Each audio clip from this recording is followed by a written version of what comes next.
Hi friends, രൂപേഷാണ്. നമ്മൾ കഴിഞ്ഞ ഒരു വീഡിയോയിൽ കണ്ടു ITC മിസ്മാച്ചിങ്ങിനെ പറ്റി നമ്മൾ സംസാരിക്കുകയുണ്ടായി. അവിടെ GSTR 2Bയെ പറ്റിയും നമ്മൾ സംസാരിച്ചിരുന്നു. ശരിക്കും പറഞ്ഞു കഴിഞ്ഞാൽ ഈ GSTR 2B എന്ന് പറയുന്ന ആ ഡോക്യുമെന്റ് നമ്മൾ കണ്ടിന്യൂസ്ലി നമ്മൾ അത് വാച്ച് ചെയ്യേണ്ട ഒരു ഡോക്യുമെന്റ് ആണ്, റിട്ടേൺ ആണ്.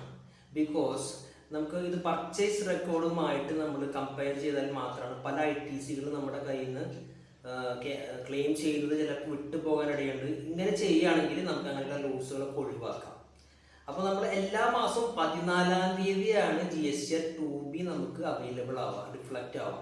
ആ സമയത്ത് നമ്മുടെ പർച്ചേസ് റെക്കോർഡ്സുമായിട്ട് ഇത് കമ്പയർ ചെയ്യാനായിട്ട് നമ്മൾ ശ്രദ്ധിക്കണം, കണ്ടിന്യൂസ്ലി ശ്രദ്ധിക്കണം. അതായത് നമ്മൾ GSTR 3B ചെയ്യുമ്പോൾ മാത്രം ശ്രദ്ധിച്ചാൽ പോരാ. GSTR 3Bയുടെ റിട്ടേണിന് വേണ്ടി മാത്രം നമ്മൾ നോക്കിയാൽ പോരാ, ഇത് കണ്ടിന്യൂസ്ലി നമ്മൾ നോക്കണം. അപ്പോൾ അങ്ങനെ നോക്കുമ്പോൾ നമുക്ക് എന്ത് പറ്റും, നമ്മുടെ കയ്യിൽ എന്തെങ്കിലും ഫയൽസ് GSTR 2Bയിൽ എന്തെങ്കിലും ഇൻവോയ്സ് കയറാൻ പെൻഡിങ് ഉണ്ടോ, അല്ലെങ്കിൽ എറേഴ്സ് ഉണ്ടോ, ഡ്യൂപ്ലിക്കേഷൻ ഉണ്ടോ, എല്ലാ കാര്യങ്ങളും നമുക്ക് GSTR 2Bയിൽ അറിയാൻ പറ്റും.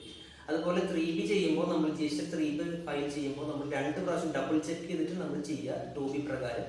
അതുപോലെ നമ്മൾ ഇയർ എൻഡ് റിവ്യൂ ചെയ്യുമ്പോഴായാലും ഇത് കറക്റ്റായിട്ട് നോക്കുകയാണെങ്കിൽ നമുക്ക് എവിടെയെങ്കിലും എന്തെങ്കിലും ഇൻവോയ്സ് നമുക്ക് മിസ്സായിട്ടുണ്ടെങ്കിൽ, ITC ക്ലെയിം നഷ്ടപ്പെടാൻ സാധ്യതയുണ്ടെങ്കിൽ അതറിയാൻ പറ്റും. അതുപോലെ തന്നെ നമുക്ക് ഡ്യൂപ്ലിക്കേഷൻ അറിയാൻ പറ്റും. അതുപോലെ ബ്ലോക്കഡ് ആയിട്ടുള്ള ITCകൾ എന്തെങ്കിലും ഉണ്ടെങ്കിൽ അതറിയാൻ പറ്റും. എല്ലാ കാര്യങ്ങളും അറിയാൻ പറ്റും. അപ്പോൾ GSTR 2B GSTയിൽ വളരെ പ്രധാനപ്പെട്ട ഒരു കാര്യമാണ്. അക്കൗണ്ട്സിലുള്ള ആളുകളായാലും ബിസിനസ്സിലെ ആളുകളായാലും GSTR 2B വളരെ കണ്ടിന്യൂസ്ലി അത് വാച്ച് ചെയ്യാനായിട്ട് പ്രത്യേകം ശ്രദ്ധിക്കണം.